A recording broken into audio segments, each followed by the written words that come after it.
Pada pertemuan hari ini, saya akan menjelaskan mengenai urgensi manajemen proyek sistem informasi.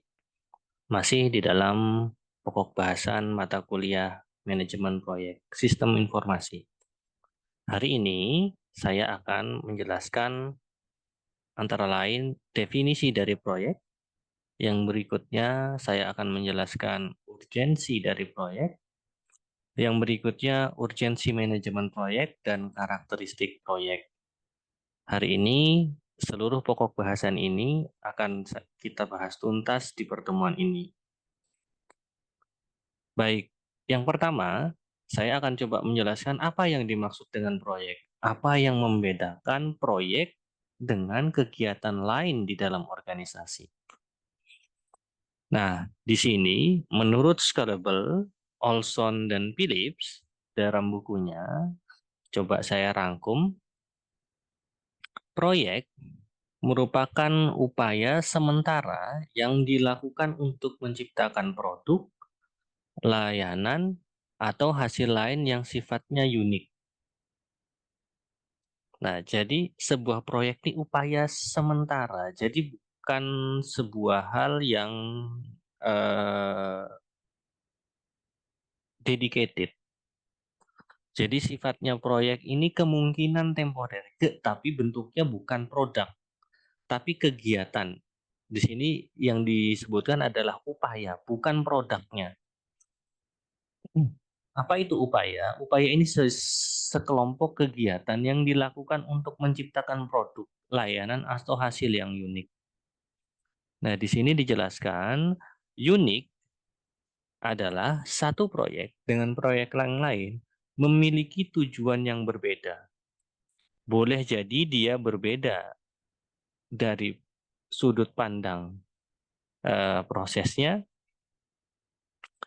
berbeda dari sudut pandang tujuannya, atau berbeda dari sisi outcome-nya. Nah, di sini dijelaskan bahwa satu proyek dengan proyek lain yang lain itu mempunyai lebih baik memiliki tujuan yang berbeda. Kalau kita lihat definisinya kembali ke proyek, ini upaya sementara. Artinya apa? Ada batas waktu yang akan ditentukan. Sedangkan menurut Olson, proyek itu adalah sebuah kegiatan yang sifatnya sementara. Sementara ini artinya apa? Ada batas waktu mulai dan ada batas waktu selesai. Atau bisa dinyatakan selesai sebuah proyek bila tujuannya tercapai. Dan setelah itu, tim dalam proyek akan kita bubarkan. Di sini dijelaskan oleh Olson sebagai set of temporary activities conduct by ad hoc organization. Jadi proyek itu idealnya dia berada di luar dari struktur organisasi atau di luar kegiatan operasional organisasi. Sementara itu, ketika tujuannya sudah tercapai, maka tim ad hoc dari organisasi ini atau tim ad hoc yang dibentuk ini akan dibubarkan. Di awal tadi sudah saya sampaikan, kita terdapat beberapa perbedaan antara kegiatan operasional dan proyek. Proyek ini akan berakhir ketika tujuan dari proyek itu telah tercapai atau telah dihentikan. Nah, boleh jadi dia akan memakan waktu yang lama, 1 tahun, 2 tahun, 3 tahun, atau 5 tahun. Mungkin kalau kita melaksanakan sebuah proyek.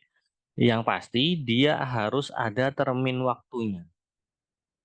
Nah, kalau di sini dijelaskan bahwa kegiatan operasional itu tidak mempunyai batas waktu. Itu yang membedakan antara proyek dan kegiatan operasional. Nah, kalau di sini disebutkan operasi merupakan kontrol atau tindakan atau perlakuan yang bersiklus berulang dan terus-menerus, atau ini adalah sebuah kegiatan rutin yang digunakan untuk mencapai sesuatu yang dianggap efisien. Misalkan di sini manajemen operasi untuk perawatan atau maintenance sebuah aplikasi atau pemutakhiran data secara berkala atau kegiatan operasional misalkan pendaftaran mahasiswa baru, ada proses KRS.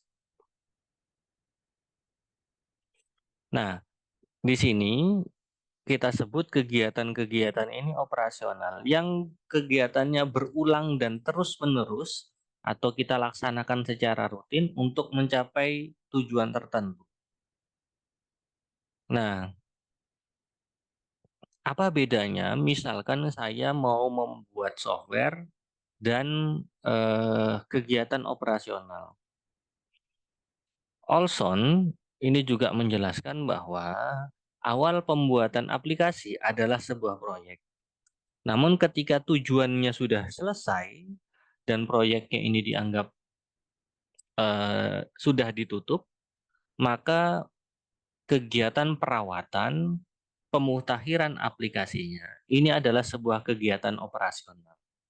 Jadi ketika sebuah software itu sudah berhasil dibuat dan software itu sudah selesai, sudah proyeknya sudah di-close, maka proses maintenance atau perawatan dan pemutakhiran data, pemutakhiran aplikasinya itu adalah sebuah kegiatan operasional. Contoh yang lain yang bisa kita sampaikan perbedaan antara kegiatan operasional dan kegiatan project. Misalkan saya mau membuat sebuah mobil baru. Misalkan saya ada perusahaan, misalkan Toyota ataupun Honda, dia mau membuat sebuah mobil baru. Pada awal pembuatan inisiasi pengerjaannya, itu dengan model baru, karena tadi eh, proyek ini salah satu ciri khasnya adalah unik, dia mempunyai perbedaan dengan yang lain. Misalkan pada awal pembuatan mobil, dengan model baru ini adalah sebuah proyek.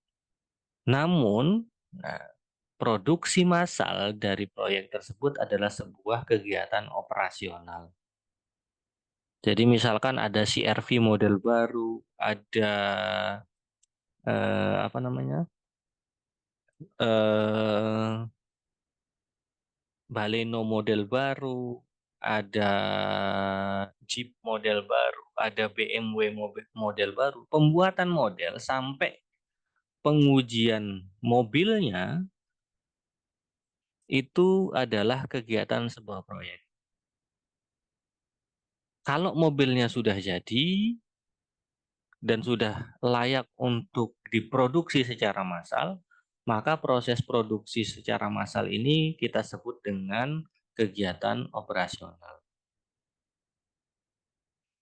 Nah, tim proyek biasanya dengan tim operasional itu bisa bekerja sama untuk menghasilkan sebuah produk atau aplikasi yang reliable.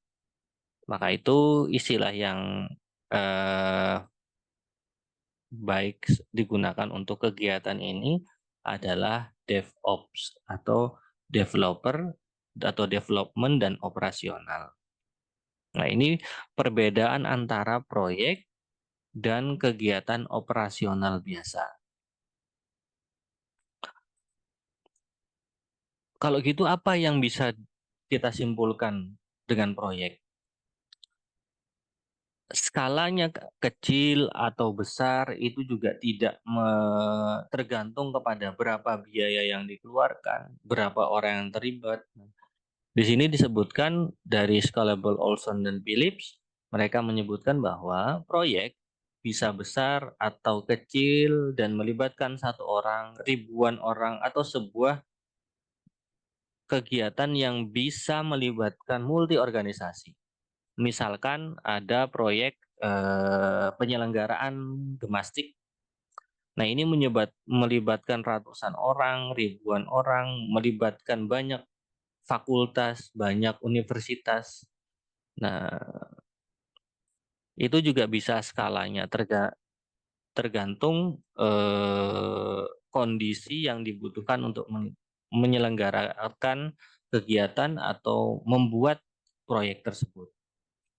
Skala kecil, skala besar itu bisa tidak hanya ditentukan oleh parameter jumlah orang atau jumlah biaya. Nah, dua-duanya juga mempunyai kontribusi untuk mendefinisikan skala dari sebuah proyek, bisa besar atau kecil.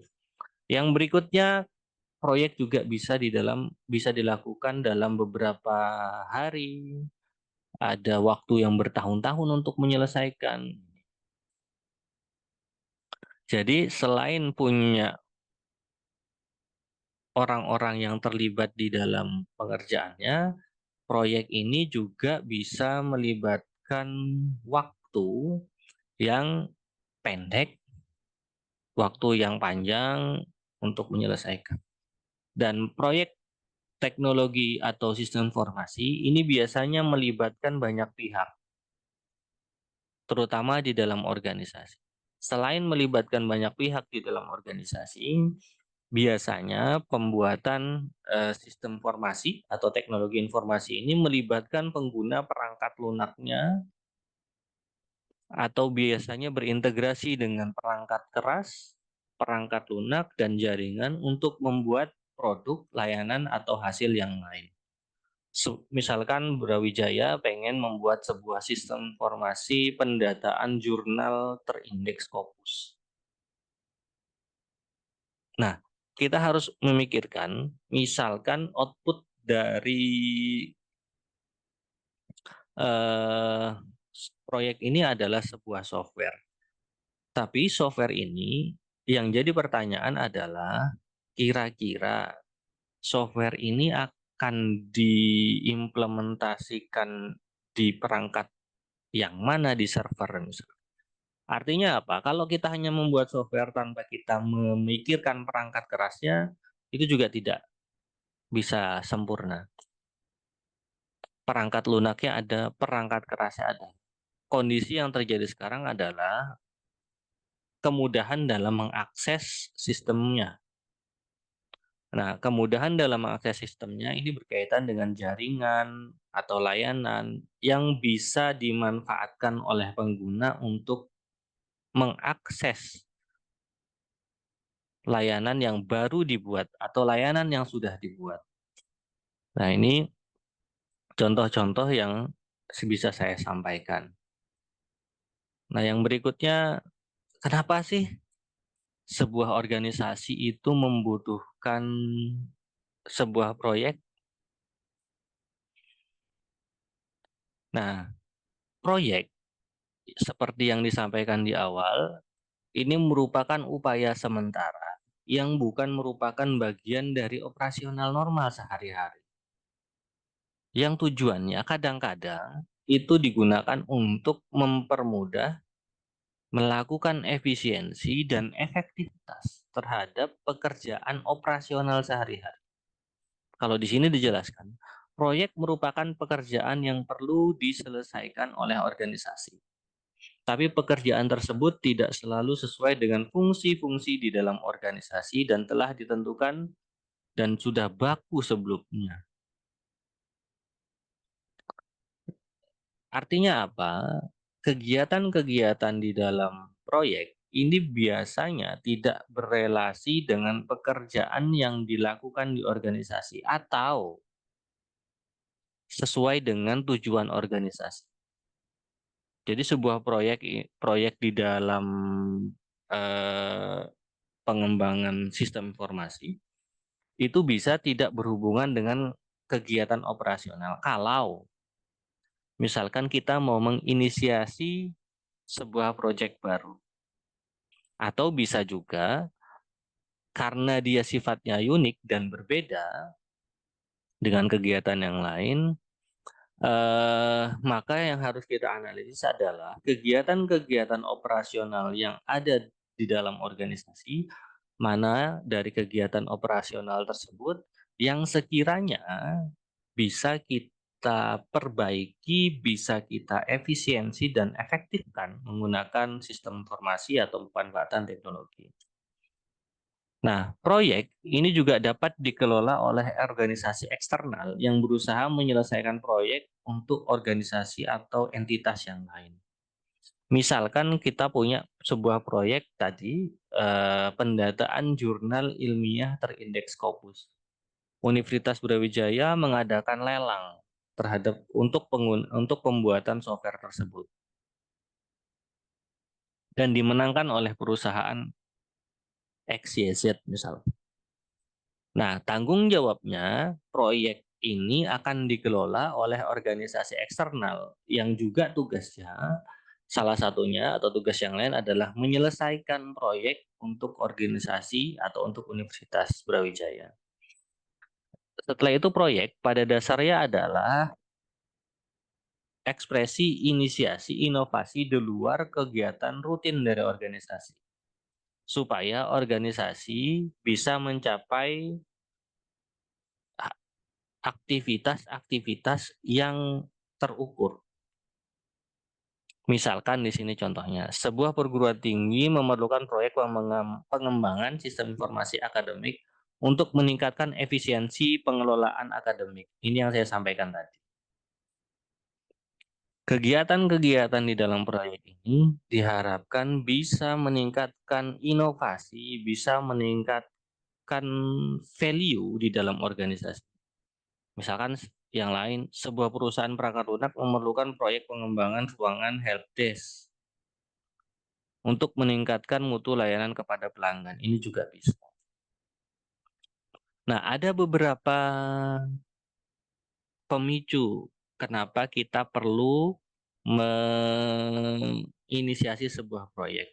Yang pertama adalah peluang atau opportunity. Yang kedua, kebutuhan organisasi. Yang ketiga adalah kebutuhan pelanggan. Yang keempat adalah teknologi. Dan yang terakhir adalah regulasi. Ini ada 5 pemicu mengapa kita atau mengapa proyek itu diperlukan.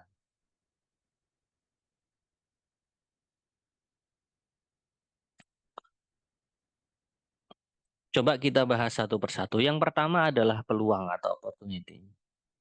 Misalkan ada peluang atau permintaan pasar terkait dengan adanya produk atau layanan atau solusi baru yang dapat dipenuhi melalui pekerjaan sebuah proyek. Misalkan eh, kalau yang lagi rame sekarang ada live TikTok, ada bisa jualan di TikTok, ada bisa jualan di Instagram. Sebelumnya kan tidak ada. Penciptaan produk atau layanan atau solusi baru di dalam sebuah platform itu bisa kita sebut dengan sebuah proyek. Yang berikutnya adalah kebutuhan organisasi atau organizational need. Organisasi untuk memperbaiki kegiatan operasional atau meningkatkan efisiensi dan efektivitas kegiatan operasional, kita perlu melakukan beberapa improvement atau perbaikan. Nah, contohnya di sini misalkan melalui pelaksanaan sebuah proyek, kita ingin mengupgrade komputer, melatih staf, mengubah menu di kafetaria perusahaan. Nah, ini juga bisa kita kategorikan kalau organisasi yang membutuhkan, kita inisiasi di luar kegiatan operasional, maka biasanya kita sebut dia dengan proyek. Karena kebutuhan organisasi. Nah, di sini disebutkan, biasanya kebutuhan organisasi berfokus pada pengurangan biaya atau peningkatan pendapatan. Jadi, ketika sebuah proyek ini diinisiasi, harapannya itu akan mengurangi biaya-biaya kegiatan operasional dan juga bisa meningkatkan pendapatan. Dan organisasi perlu menjalankan standar yang ditetapkannya sendiri atau conformity. Jadi standar-standarnya juga harus didefinisikan. Nah, yang berikutnya, kenapa kita butuh melaksanakan proyek? Ini ada kebutuhan pelanggan atau customer need. Kebutuhan pelanggan dan stakeholder ini mempunyai kepentingan yang sangat baik jika kita penuhi. Kebutuhan pelanggan dan stakeholder juga bisa menjadi penyebab diadakannya sebuah proyek. Nah, setelah itu teknologi. Sekarang misalkan alasannya kita merayakan proyek adalah teknologi yang digunakan itu sudah terlalu usang. Kita perlu mengupgrade teknologinya. Misalkan kebutuhan organisasi untuk mencapai tujuan dan strategi organisasi dalam berkompetisi itu perlu disesuaikan dengan menggunakan teknologi dengan mempertimbangkan perkembangan teknologi yang ada sekarang. Kalau dulu orang tidak berpikiran untuk menggunakan aplikasi berbasis mobile, sekarang semuanya sudah rata-rata punya channel, punya eh,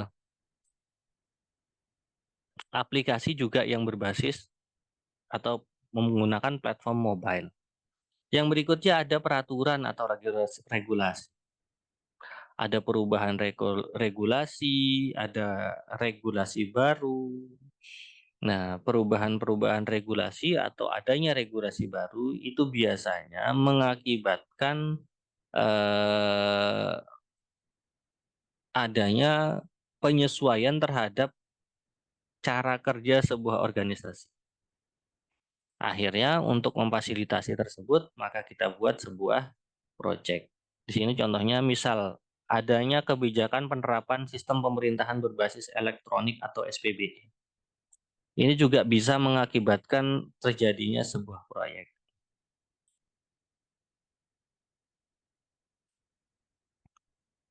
Ini contoh proyek teknologi sistem informasi atau teknologi informasi. Sebuah tim mahasiswa membuat aplikasi smartphone untuk menunjang pembelajaran secara online. Sebuah perusahaan mengembangkan mobil tanpa pengemudi. Misalkan lain-lainnya, sebuah perguruan tinggi meningkatkan infrastruktur teknologinya untuk menyediakan akses internet, nirkabel atau WiFi di seluruh kampus. Nah, jadi tidak terfokus pada software saja, tapi bisa juga pengembangan-pengembangan yang lain. Proyek-proyek ini juga bisa berkembang, bisa digunakan oleh kegiatan yang lain, tidak hanya sekedar software, tapi infrastruktur juga bisa, kemampuan skill dari eh, orang-orang di dalam organisasi juga bisa. Ini contoh yang lain, sebuah kelompok pemerintahan mengembangkan sistem untuk melacak eh, imunisasi anak, misalkan itu. Ini juga mungkin. Yang berikutnya, peraturan pemerintah mewajibkan pelaporan baru menggunakan sistem. Nah, di sini Marcekau berpendapat bahwa apabila dalam sebuah organisasi membangun atau mengimplementasikan produk atau layanan atau solusi berbasis teknologi informasi baru, maka organisasi wajib memberikan waktu, uang, dan sumber daya untuk proyek tersebut dengan harapan menerima sesuatu yang sangat bernilai sebagai imbalan keuntungannya. Jadi, investasi di bidang proyek itu tidak hanya sekedar mengeluarkan uang, tapi kita harus juga bisa menghitung kira-kira return value-nya apa. Nah, yang berikutnya, proyek itu harus mempunyai business value. Apa itu business value? Apabila organisasi melakukan sebuah proyek, maka ada beberapa tujuan yang harus kita definisikan. Misalkan peningkatan investasi, efisiensi waktu, energi untuk proyek. Nah, apa yang dimaksud dengan business value? Business value adalah pengembalian atau dampak balik yang terukur dan positif atas investasi yang dilakukan oleh organisasi terhadap proyek. Misalkan ada proyek pengembangan jalan, pemerintah menginvestasikan. Nah, apa dampak positifnya? Bagaimana caranya kita memperoleh keuntungan dari proyek tersebut? Nah, business value bisa berupa keuntungan yang tangible atau berwujud atau yang intangible. Kalau misalkan tangible business value, ini contohnya misalkan uang, ekuitas pemegang saham, dan lain sebagainya. Sedangkan yang intangible itu berkenaan dengan brand recognition, eh, persepsi pengguna, reputasi itu business value-nya. Jadi dalam sebuah proyek itu harus memiliki nilai bisnis. Nilainya bisa yang sifatnya tangible dan intangible. Nah, berikutnya adalah karakteristik proyek.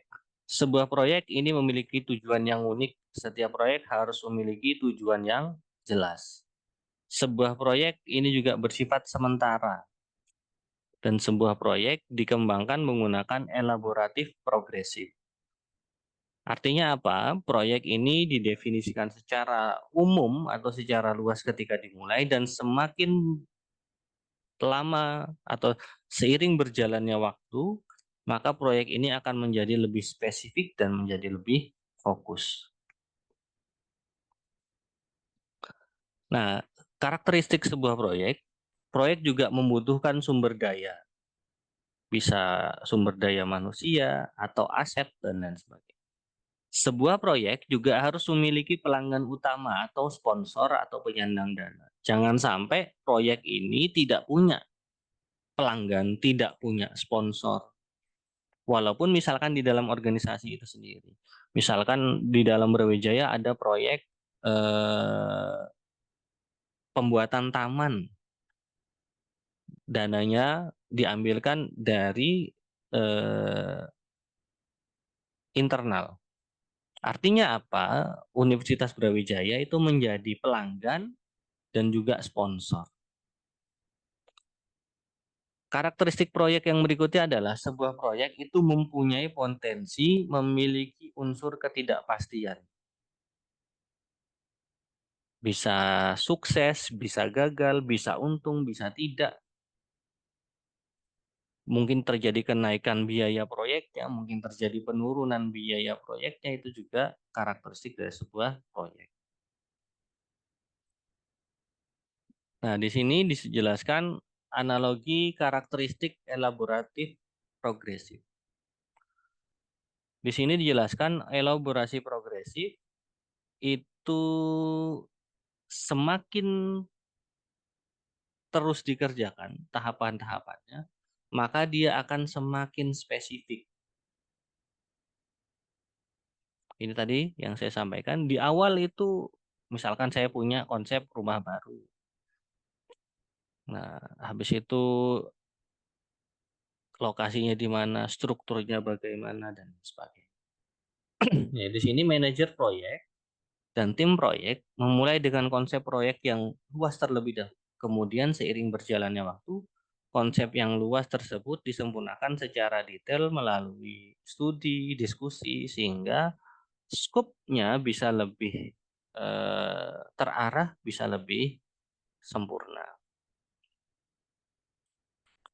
Nah, ukuran proyek. Nah, ini tadi yang kita ceritakan. Ukuran proyek itu bisa sifatnya individu atau kelompoknya ukurannya individu, melibatkan satu orang atau personel dengan keahlian tertentu. Misalkan saya ada proyek membuat lukisan contoh. Ini adalah proyek individu. Sedangkan proyek yang sifatnya grup melibatkan satu kelompok orang atau klaster berdasarkan keahlian. Nah, ini menyelenggarakan pernikahan bisa menjadi proyek besar untuk grup kecil. Misalkan menerapkan sistem komputer melibatkan proyek sekelompok kecil. Audit yang dilakukan oleh spesialis audit ini sebuah proyek yang sifatnya grup. Atau yang berikutnya organisasi. Ini melibatkan satu entitas organis secara menyeluruh. Ada struktur organisasi yang khusus untuk menyelesaikan proyek ini. Misalkan contohnya di sini. Organisasi konstruksi diciptakan untuk mengembangkan keterampilan dan efisien dalam membangun struktur dari satu jenis dan lainnya. Ketika setiap proyek selesai, seringkali ada banyak perubahan personil. Nah, ini organisasi konsultan misalkan. Ini juga jadi acuan dalam menentukan ukuran. Atau misalkan proyek ini melibatkan beberapa entitas organisasi lain. Misalkan contohnya di sini pembuatan pesawat ulang-alik. Ini juga mungkin terlibat misalkan bagian organisasi keuangan, organisasi riset, organisasi luar angkasa, itu juga memungkinkan. Nah, ada yang namanya triangle iron. Jadi kriterianya sebuah software itu dia punya ruang lingkup atau pekerjaan apa yang dilakukan sebagai bagian dari proyek, produk layanan atau hasil unik apa yang diharapkan pelanggan atau sponsor dari proyek. Bagaimana caranya memverifikasi ruang lingkup? Ini kalau kita mendefinisikan. Begitu juga dengan waktu, berapa lama proyek ini akan dikerjakan, seperti apa penjadwalannya, bagaimana pelacakan kinerja masing-masing orang yang terlibat di dalam proyek. Yang berikutnya adalah biaya. Berapa biaya yang harus dikeluarkan untuk menyelesaikan proyek? Berapa anggarannya? Bagaimana biaya akan di tracing atau dilacak? Siapa yang mengotorisasi perubahan anggaran? Siapa yang mengelola anggaran? Itu juga menjadi penting untuk mencapai target dari organisasi. Elemen lain yang perlu dipertimbangkan di dalam proyek adalah kualitas. Jadi semakin tinggi kualitasnya, ini biasanya sering menjadi faktor kunci dalam proyek. Yang berikutnya adalah sumber daya. Nah, sumber daya ini juga elemen yang perlu dipertimbangkan. Kita perlu memilih sumber daya seperti apa untuk menyelesaikan proyek ini. Apakah fresh graduate ataukah sudah berpengalaman, itu juga menjadi pertimbangan dalam keterlibatan resource di dalam sebuah proyek. Nah, yang berikutnya ada risiko. Risiko juga dapat mempengaruhi keputusan untuk sebuah proyek. Kalau risiko kegagalannya besar, maka akan lebih baik kalau kita tidak mengambil atau tidak menginisiasi kegiatan ini menjadi sebuah proyek. Baik, ini referensi-referensi yang saya gunakan. Baik, dari apa yang saya sampaikan tadi, kita bisa lihat kontribusi proyek terhadap organisasi, apa perbedaannya, sehingga teman-teman nanti bisa dengan mudah mempelajari materi-materi di perkuliahan manajemen proyek informasi. Dan juga teman-teman tadi juga bisa mendapatkan pengetahuan apa yang membedakan antara proyek dan kegiatan operasional. Baik, sekian dari saya. Terima kasih atas perhatian teman-teman. Kita jumpa lagi di pertemuan berikutnya. Terima kasih. Wassalamualaikum warahmatullahi wabarakatuh. Oke.